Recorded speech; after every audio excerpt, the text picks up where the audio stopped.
اچھا ترنم خیز اور دل سوز آپ کا انداز تھا، اور آواز کے زیر و بم سے ماشاءاللہ سامعین کو محظوظ آپ فرما رہے تھے۔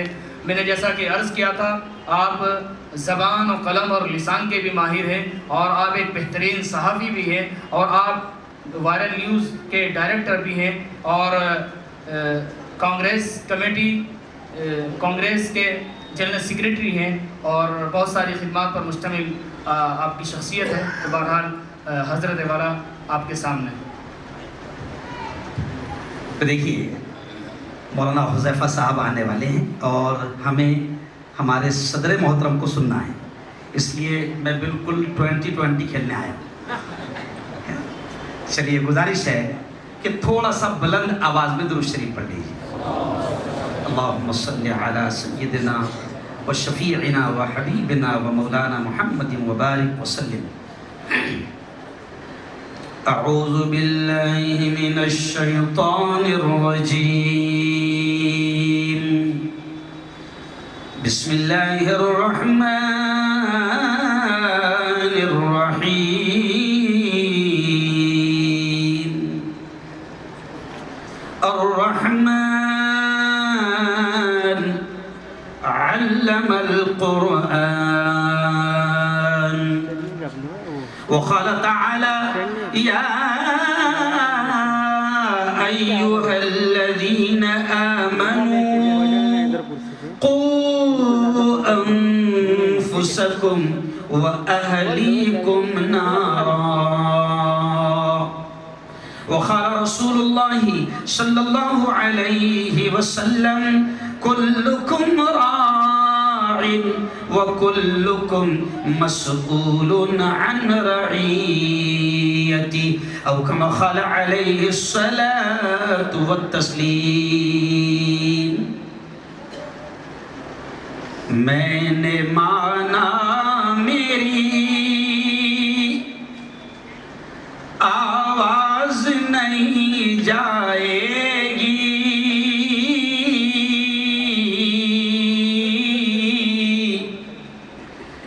میں نے مانا میری آواز نہیں جائے گی،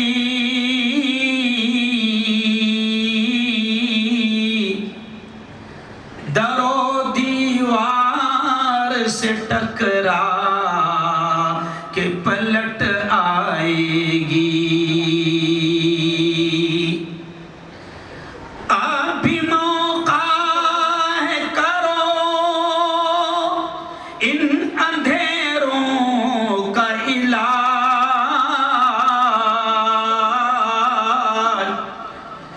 ابھی موقع ہے کرو ان اندھیروں کا علاج، ورنہ یہ نسل اجالوں کو ترس جائے گی، ورنہ یہ نسل اجالوں کو ترس جائے گی۔ صدق اللہ العظیم وصدق رسولہ النبی الکریم۔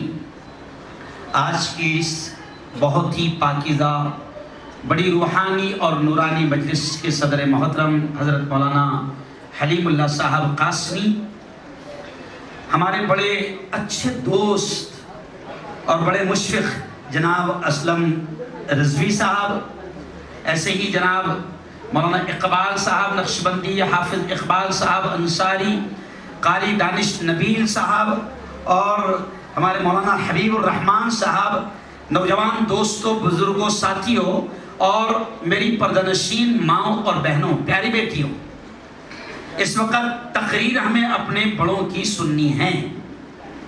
دیکھیں، میں نے آیتوں کے بعد اور ایک حدیث کے بعد ایک شعر میں نے ابھی اس وقت آپ کے سامنے پڑھا، جس کا آخری گویا کہ جملہ یہ تھا اس شعر کا کہ اب بھی موقع ہے اندھیروں کا کرو کوئی علاج، اب بھی موقع ہے اندھیروں کا کرو کوئی علاج، ورنہ یہ نسل اجالوں کو ترس جائے گی۔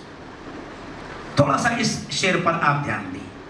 اور قرآن مقدس کی ایک آیت میں نے آپ کے سامنے پڑھا، اکثر بارہا آپ نے علماء کی بیانات میں اس آیت کو سنا ہوگا کہ اللہ کہتا ہے، میں ترجمہ کر کے پھر اپنی بات کو آگے بڑھا دوں گا۔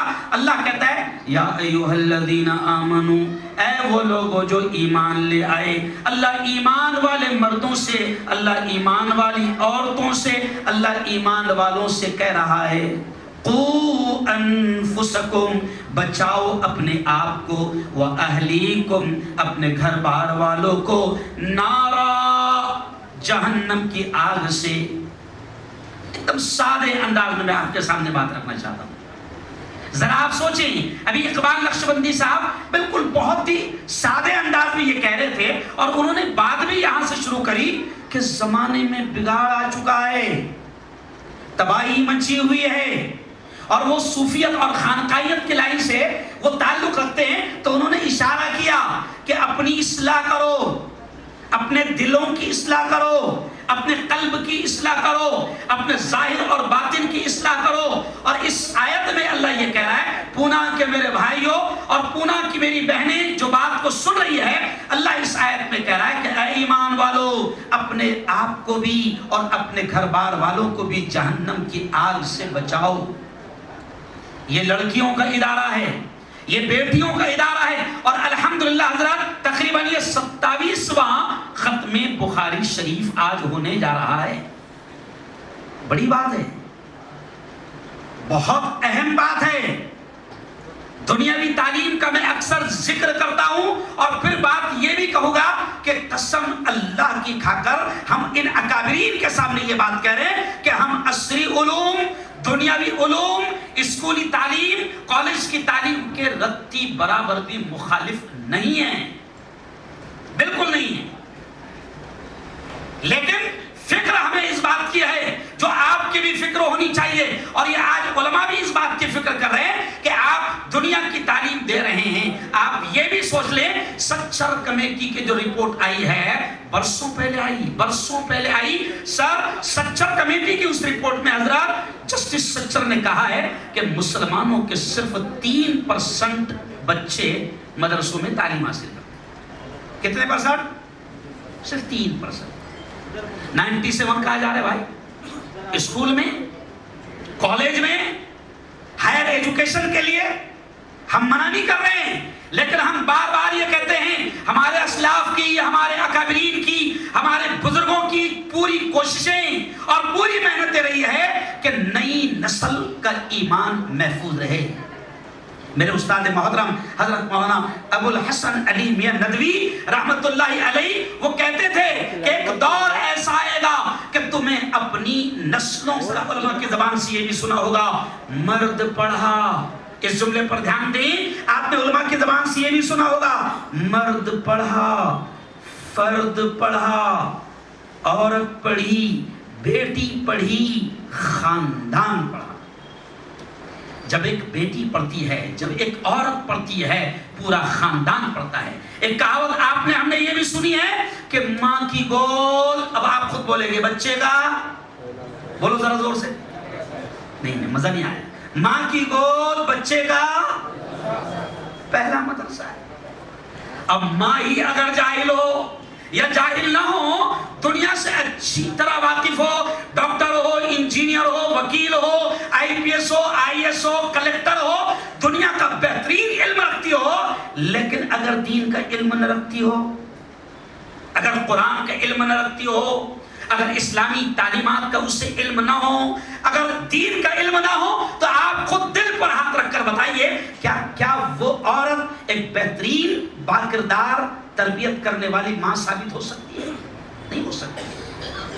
آپ دیکھیں کہ موجودہ حالات میں میری بیٹیاں سن رہی ہے کہ موجودہ حالات میں اغیار نے، باطل طاقتوں نے، دشمن طاقتوں نے، اسلام دشمن عناصر نے ماحول ایسا بنا دیا ہے، گھروں کا ماحول ایسا بن گیا ہے کہ آج معصوم بچے سے محفوظ نہیں رہ پا رہے ہیں. سب سے بڑا فتنہ آج مائیں بیٹیاں میری بات کو سن رہی ہے کہ سب سے خطرناک فتنہ آج ان ماؤں کے ہاتھ میں جو تربیت گائیں, جو بچوں کی نسلوں کی تربیت کرے گی, آج ان ماؤں کے ہاتھ میں بھی موبائل اس طریقے سے آیا ہوا ہے کہ اگر وہ دودھ پلا رہی ہے, اس جملے پر دھیان دیں, اگر ماں دودھ پلا رہی ہے تو میں بالکل یہ کہتا ہوں اور افسوس کے ساتھ کہتا ہوں کہ وہ موبائل دیکھتے ہوئے دودھ پلا رہی ہے, سیریل دیکھتے ہوئے دودھ پلا رہی ہے. کیوں؟ ٹی وی پر پروگرام دیکھتے ہوئے دودھ پلا رہی ہے. گھروں میں ناچ گانا عام ہو گیا. اب آپ بتائیں, ہمارے بزرگ کہتے تھے, بلکہ ہمارے اسلاف جیسے اقبال نقشبندی صاحب نے تمام اولیاء کرام کا نام لیا, حضرت خواجہ صابر کلیری رحمۃ اللہ علیہ سے لے کر حضرت خواجہ معین الدین چشتی رحمۃ اللہ علیہ تک, اور ہمارے تبلیغی جماعت کے تمام اکابرین کا بھی انہوں نے ذکر کیا. ہم نے تو اپنے اکابرین کی زندگیوں کے بارے میں سنا ہے اور ہم نے اپنے بزرگوں کے واقعات پڑھا ہے. اس سے کلیئر طور سے لکھا ہے کہ بزرگوں کی ماؤں کا یہ حال تھا کہ مائیں انہیں بغیر وضو کے دودھ بھی نہیں پلاتی تھی, تب جا کر اللہ والے جنم لیتے تھے. اور میری بیٹیوں, خاص طور سے مجھے قاری ادریس صاحب نے کہا کہ مفتی صاحب یہ 10% مرد ہے لیکن اس سے 90% زیادہ عورتیں مدرسے میں وہاں پر بیٹھی ہیں. میں میری بیٹیوں سے, ان عورتوں سے کہہ رہا ہوں کہ میری بہنوں, اولاد اللہ کا عظیم تحفہ ہے, عظیم انعام ہے, اور قسم اللہ کی اگر ہم نے ان کی دینی, اسلامی, روحانی, قرآنی تربیت میں اگر ذرہ برابر بھی ہم نے کوتاہی کی تو کل قیامت کے دن اللہ کے دربار میں یہی اولاد ماں باپ کو مجرم بنا کر کھڑا کرے. ماں باپ کو اللہ کی عدالت میں یہ اولاد کہے گی, اے اللہ یہ میری ماں ہے, اس کو پکڑ, اے اللہ یہ میرا باپ ہے, اس کو پکڑ. دنیا کا ہر عیش, دنیا کا ہر آرام اس نے مجھے دیا, دنیا کی ہر تمنا, ہر خواہش انہوں نے میری پوری کی, لیکن اے اللہ یہ میری ماں ہے, یہ میرا باپ ہے, انہوں نے میری دینی تربیت اور قرآنی تعلیم کا انتظام نہیں کیا تھا. آج آپ لاکھوں کروڑوں روپئے اولاد کے دنیاوی اصلی علوم پر خرچ کر رہے ہیں. بلکہ میں حضرات بالکل کھل کر کہوں گا, میرے گھر میں خود الحمدللہ جہاں حافظ ہے, عالم ہے, مفتی ہے, وکیل ہے, میرے گھر میں مولانا ابھی فی الحال 11 ڈاکٹر ہیں الحمدللہ. لیکن اب میں یہ کیوں کہہ رہا ہوں سن لو. میرے ایک بھائی کے جو بامبے میں ہیں, ابھی کسی نے ذکر کیا, 4 بچے ڈاکٹر ہیں اور MBBS. تو اب میں تھوڑا ہنستے ہنستے کہتا ہوں, میں اس بھائی سے کبھی کبھی بحث کرتے ہوئے کہتا ہوں کہ بھیا ایک ڈاکٹر کی فیس بھرنے کے لیے تو نے 1.5 کروڑ روپے بھرا ہے. ابھی حذیفہ وسطانی بھی آئیں گے, بتائیں گے تم کو MBBS کا ڈونیشن کیا چل رہا ہے. نہیں سمجھا؟ ڈونیشن بولتے اس کو, کیا بولتے, ہدیہ. کیا بولتے اس کو, ہدیہ. تیرا باپ دینا 1.5 کروڑ ہدیہ, سیدھا سیدھا بول, رشوت ہے. کیا ہے, کیا ہے, ارے بول, رشوت. اب میں میرے بھائی سے کہتا ہوں کہ بھیا 6 کروڑ لگایا ہے تو نے 4 کو ڈاکٹر بنانے میں, اور پھر میں سادے انداز میں ان سے کہتا ہوں کہ بھیا حشر کے میدان میں تو ڈھونڈتا پھرے گا, 4 ڈاکٹر نظر نہیں آئیں گے. نہیں سمجھے؟ حشر کے میدان میں تو ڈھونڈے گا کہاں ہے میرا فلاں ڈاکٹر, 2 کروڑ خرچہ کیا تھا, ڈاکٹر صاحب دور دور تک, ارے بولو, نظر نہیں آئے. اور میرے یارو, اپنی بیٹیوں کی, اپنی اولاد کی بہترین انداز میں تربیت کرو. اور بس اب ہمیں مولانا حلیم اللہ صاحب قاسمی کو سننا ہے, اس لیے اسی جملے پر میں بات ختم کر رہا ہوں کہ یہ جامعۃ الصالحات, وہ جو میری بیٹیاں جامعۃ الصالحات سے پڑھ کر, کتنی بیٹیاں فارغ ہو رہی ہیں آج؟ اس سال 10 بیٹیاں فارغ ہو رہی ہے. میں ان بیٹیوں کو اور 25 قاریاں, میں ان تمام بیٹیوں کو ایک جملہ خاص طور سے کہوں گا کہ میری بیٹیوں اب سماج میں آپ جاؤ گی, آپ گھروں کی زینت بنو گی, کسی کی زندگی کی رفیق اور دوست اور ہم سفر بنو گی. میری بیٹیوں میں آخری جملہ آپ سے کہہ رہا ہوں کہ تم جامعۃ الصالحات سے قرآن کا بہترین علم, حدیث کا بہترین علم, دین کا بہترین علم, اسلامی تعلیمات لے کر جا رہی ہو. میری بیٹیوں جس گھرانے میں جاؤ گی اس گھرانے میں دین کی اور قرآن کی تعلیم کو عام کرنا, اس گھرانے کی صحیح تربیت کرنا. میں دعا دیتا ہوں, آپ نے بھی آمین کہنا. یہاں بات ختم کر رہا ہوں, آپ نے زور سے آمین کہنا.